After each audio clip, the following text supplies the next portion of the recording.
Bonjour. À la question de savoir si la notion de mémoire est intimement liée à celle des archives ou non, nous répondons tout simplement en disant que ces notions sont comme des sœurs de la même famille, la famille du patrimoine. Si je pense, donc j'archive, comme le dira Marie-Anne Chabin, j'archive, donc je mémorise. Cela va de soi à notre avis. Et cette dimension mémorielle des archives est à prendre en compte au moins sous deux angles, il nous semble. Le premier angle est la question des archives comme mémoire pour la preuve et le second angle est la question des archives comme mémoire pour l'histoire.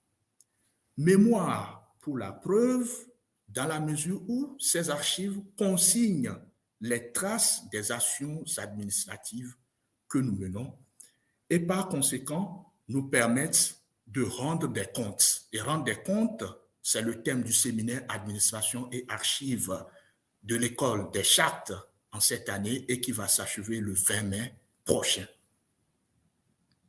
Deuxième aspect, les archives comme mémoire pour l'histoire, dans la mesure où nul n'a le droit d'effacer une page de l'histoire d'un peuple, car un peuple sans histoire est un monde sans âme, comme nous le dira Alain Foucault, journaliste à Radio France Internationale.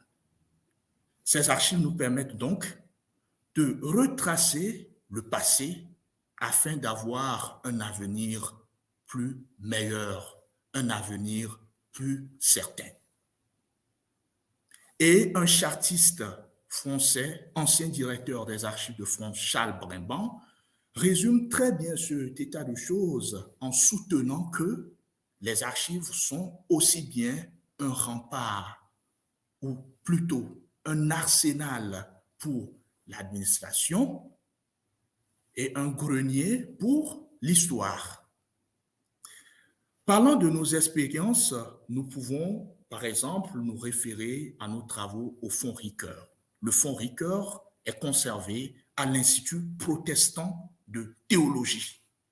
Et ce fonds appartient à un célèbre philosophe français du nom de Paul Ricoeur, qui a vécu entre 1913 et 2005. Consulter des archives de Paul Ricoeur ne peuvent que susciter de la joie, de par leur caractère mémoriel.